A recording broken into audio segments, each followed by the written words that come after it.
ole tuna hian zo fa te en na bul zo lu ti martyr Mary Winchester 1866 le 1955 lungphun KTP ship veng chung branch tana an lungphun na mun kan tlo do ni a fia deuh zawk nan zo fa te en na bul zo lu ti Mary Winchester ania heta hian tlang mual an awma nungcha KTP ten an hum hala ti hian KTP ram ani an tia kan han lut phei dawn ani la hian an lut phei na awma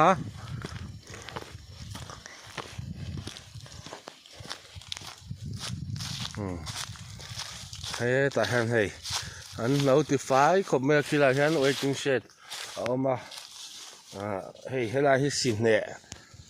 alo om boka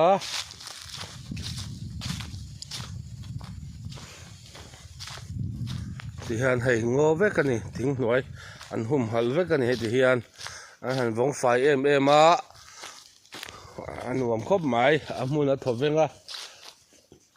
tlang chung tlang ponga chunga ani hei sin ne te awma khiang kung ti te ani ti chuan hei ta hi zo lu ti Mary Winchester lo chu ani ta ni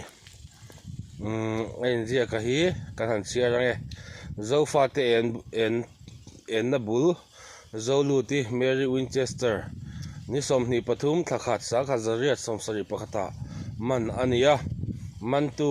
choma pasal tha ni som ni pakhat thakhat sa kha zariat som sari pa nia he mun ser chip kolri atang hian lak let ani izara zo fa te ten en na kan chang I hming soi kan bang long phun ni thanga ninga thakhat sang kha zakwa somkwa pali phun tu Christian Thalai Paul veng chung branch ser sip ani ku ti khwan hemi pia lama hian khu lai khwan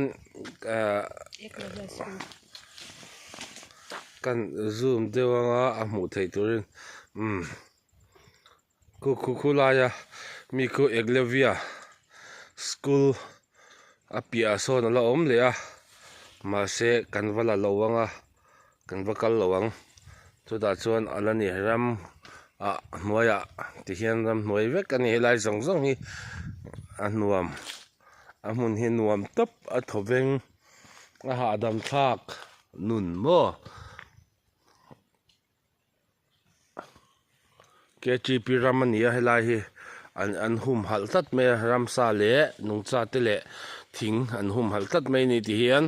an vat fai renga an enkol tha em a se si veng chung KTP ho in an ti thakop mai ti ang hum hal na chang ram hum hal na chang kan hria to lo mo kan ti la in an lo la hria a heng la ya nai te si a hian ko chu ma changa nai te si ni anom om ta hian khi tu han chho to han chho kher lo mai ang chol buk ringot ani a khilai hian chol buk waiting sheet han siam ani